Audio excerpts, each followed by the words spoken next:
Hello student, SPC government college के YouTube channel में आपका सभी का स्वागत है। मैं doctor Rajesh Kumar Meena, sociology department से। आज का जो अपना टॉपिक है एमए फाइनल के 5th पेपर से यूनिट फर्स्ट से संबंधित है। समाजशास्त्री परिपेक्ष्य, सोशियोलॉजिकल पर्सपेक्टिव। आपने देखा होगा सोसाइटी में विभिन्न प्रकार की घटनाएं घटित होती है और इन घटनाओं से मानव प्रभावित होता है और इनके अध्ययन में वो रुचि लेता है।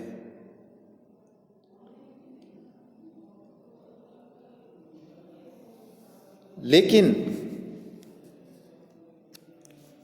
अलग अलग विषय के जो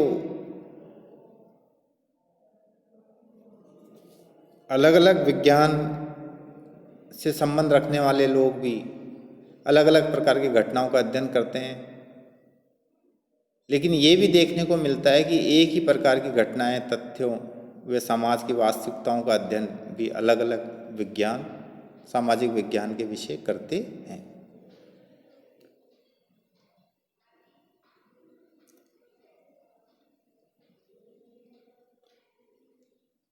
तो ऐसी कौन सी विशेषता है जो विभिन्न विज्ञानों की पृथकता को बनाए रखने में भी योग देती है, एक ही प्रकार की घटनाओं का अध्ययन करने के फलस्वरूप भी? इसका उत्तर अपन ये कहेंगे कि प्रत्येक विज्ञान का घटनाओं एवं तथ्यों को देखने समझने का एक अपना नज़रिया होता है, एक दृष्टिकोण होता है, एक संदर्भ परिधि होती है। मतलब एक ही घटना का विभिन्न विज्ञान जब अध्ययन करते हैं तो उनका एक अपना नज़रिया होता है, एक दृष्टिकोण होता है, एक संदर्भ परिधि होती है। उसे ही उस विज्ञान का परिपेक्ष्य कहा जाता है। यह है परिपेक्ष्य। उदाहरण के लिए जैसे अपराधी व्यवहार का अध्ययन समाजशास्त्री सामाजिक दृष्टिकोण से करते हैं या नज़रिए से करते हैं या संदर्भ परिधि से करते हैं, और राजनीतिक शास्त्री राजनीतिक दृष्टिकोण से और मनोवैज्ञानिक मानसिक दृष्टिकोण से या मानसिक कारकों के संदर्भ में करने का प्रयत्न करते हैं। तो समाजशास्त्री परिपेक्ष्य को समझने से पूर्व हम परिपेक्ष्य के अर्थ को समझना चाहेंगे। शाब्दिक रूप से अगर परिपेक्ष्य पर्सपेक्टिव है वो किस शब्दों से मिलके बना है, उसका क्या हिंदी अर्थ है, उसको समझना भी अति आवश्यक है। पर्सपेक्टिव जो अंग्रेजी भाषा का एक शब्द है का अर्थ परिपेक्ष्य है, हिंदी में उसको परिपेक्ष्य कहते हैं। पर्सपेक्टिव लैटिन भाषा के पर्सपेक्ट से बना है, जिसका अर्थ सीन थ्रू, यानी ऊपर से नीचे तक देखना किसी घटना को। अन्य शब्दों में परिपेक्ष्य का अर्थ एक सिरे से दूसरे सिरे तक देखना या निरीक्षण करना है। सामाजिक विज्ञानों में इसका अर्थ प्रारंभ से अंत तक परीक्षण या अन्वेषण करना है। जब कोई वैज्ञानिक अपने विषय के विशिष्ट उद्देश्यों को ध्यान में रखते हुए किसी तथ्य, घटना या सामाजिक वास्तविकता का अध्ययन विशेष नजरिए दृष्टिकोण से करता है तो वह उस विषय का परिपेक्ष्य कहलाता है। जब कोई वैज्ञानिक विशिष्ट उद्देश्यों को ध्यान में रखते हुए किसी घटना, तथ्य या सामाजिक वास्तविकता का अध्ययन विशेष नजरिए दृष्टिकोण से करता है तो वह उस विषय का परिपेक्ष्य कहलाता है। ये परिपेक्ष्य का अर्थ है।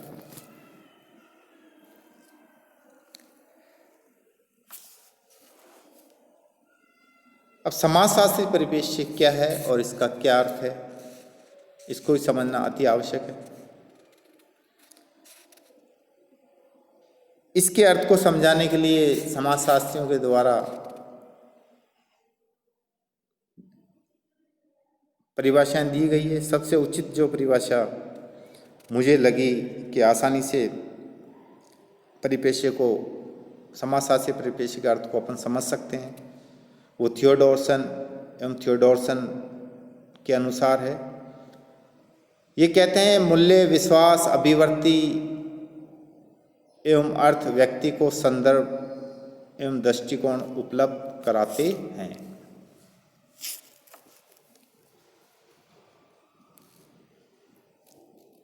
जिनके अनुसार वह परिस्थिति का निरीक्षण या अवलोकन करता है, परिपेक्ष्य कहलाता है। कि हमें ये जो परिपेक्ष्य है, दृष्टिकोण है, वो कहाँ से मिलता है? ये हमारे जो मूल्य हैं, विश्वास है, हमारे अभिवर्तियाँ हैं, अर्थ जो हम किसी घटना का लगाते हैं, वो व्यक्ति को एक संदर्भ व दृष्टिकोण उपलब्ध कराते हैं किसी घटना को देखने का, और जिनके अनुसार वह परिस्थिति का निरीक्षण या अवलोकन करता है, इसी को वो परिपेक्ष्य कहते हैं। ये एक समाजशास्त्री परिपेक्ष्य है। थियोडोरसन के अनुसार परिपेक्ष्य एवं संदर्भ परिधि एक दूसरे से निकट रूप से संबंधित है। कि परिपेक्ष्य कहो या संदर्भ परिधि कहो, ये एक दूसरे से निकट रूप से संबंधित है या एक ही सिक्के के दो पहलू हैं, जुड़े हुए हैं। और परिपेक्ष्य को ठीक से समझने के लिए हम संदर्भ परिधि को जान लेना अति आवश्यक है। संदर्भ परिधि क्या है? किसी बिंदु के दृष्टिकोण, मानदंड या अवधारणाओं की व्यवस्था को लेकर कोई व्यक्ति या समूह अपने अनुभव, ज्ञान तथा व्याख्याओं को संगठित करता है, उसे ही संदर्भ परिधि कहा जाता है।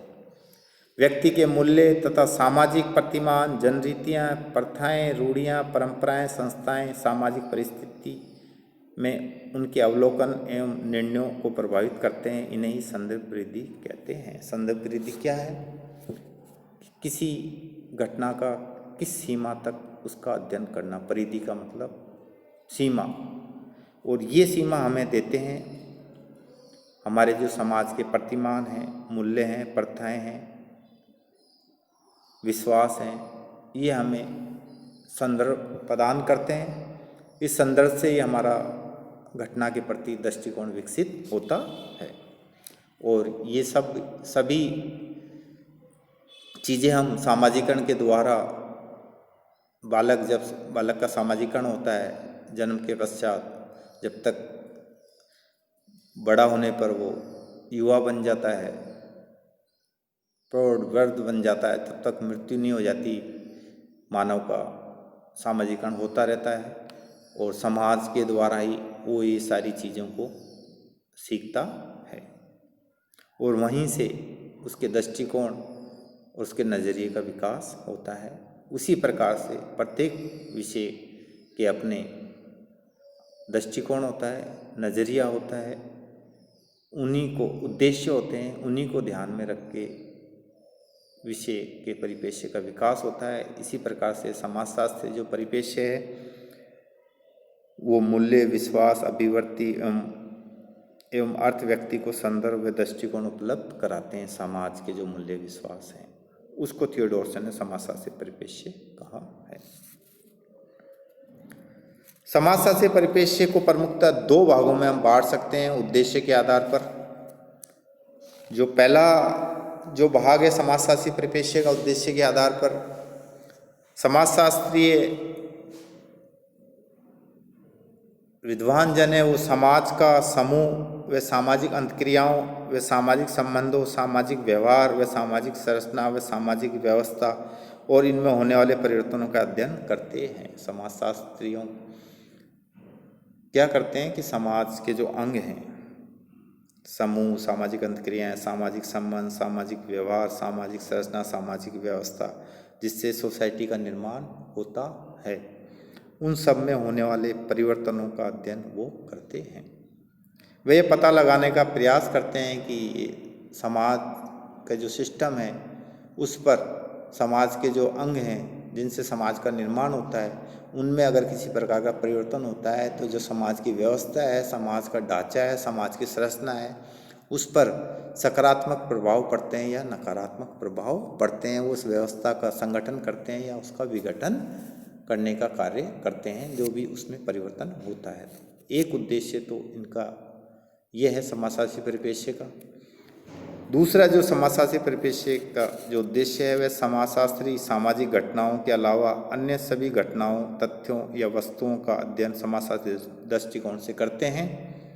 वे ये पता लगाने का प्रयत्न करते हैं कि यह अन्य घटनाएं, तथ्य या वस्तुएं मानव समाज, समूह, सामाजिक व्यवस्था, सामाजिक संगठन तथा सामाजिक व्यवहार को किस प्रकार से प्रभावित करती है। दूसरी प्रकार का जो उद्देश्य समाजशास्त्री परिप्रेक्ष्य का, वो ये अध्ययन करते हैं कि जो समाज की जो घटनाएं हैं, समाज के जो अंग हैं, उनके अलावा जो आसपास का जो इन्वायरमेंट है, पर्यावरण है, वो इनको किस प्रकार से प्रभावित करता है, प्रभाव डालता है या नहीं डालता है। जैसे उदाहरण के रूप में बाल विवाह एक कुप्रथा है भारतीय समाज में। अगर समाज को शिक्षित किया जाए और बाल विवाह के दुष्परिणामों को बताया जाए तो उससे सोसाइटी में क्या चेंज आएगा या समाज की जो संस्थाएं हैं उनमें क्या परिवर्तन आएगा, तो उसके प्रभाव का अध्ययन भी समाजशास्त्री परिप्रेक्ष्य के द्वारा किया जाता है। छोटे रूप में इसको इस तरह से समझ सकते हैं। समाजशास्त्री परिप्रेक्ष्य को दो भागों में बांटा जाता है। प्रथम जो भाग है वो समाज के जो अंग हैं उनमें जो परिवर्तन होता है उसके फलस्वरूप समाज की जो व्यवस्था संरचना है वो परिवर्तन से विघटन हो रहा है या संगठन हो रहा है, इसका अध्ययन करते हैं। और दूसरे प्रकार का जो उनका उद्देश्य है वो ये देखना चाहते हैं कि जो समाज के जो अंग हैं, समाज की जो व्यवस्था है, उन पर समाज के अलावा अन्य प्रकार की जो घटनाएं घटित होती है उनका उन पर क्या प्रभाव पड़ता है, इसके अध्ययन में वो रुचि लेते हैं। तो ये था आपका समाजशास्त्रीय परिप्रेक्ष्य का, इसमें मैंने आपको अर्थ समझाया और समाजशास्त्रीय परिप्रेक्ष्य की डेफिनेशन दी है और इसके दो उद्देश्य बताए हैं। परिप्रेक्ष्य को दो भागों में बांटा समाजशास्त्रियों ने। अगला जो वीडियो होगा समाजशास्त्रीय जो परिप्रेक्ष्य है उसके प्रकार, समाजशास्त्रीय परिप्रेक्ष्य एवं मानवशास्त्रीय परिप्रेक्ष्य, मानवीय परिप्रेक्ष्य इससे संबंधित होगा। धन्यवाद।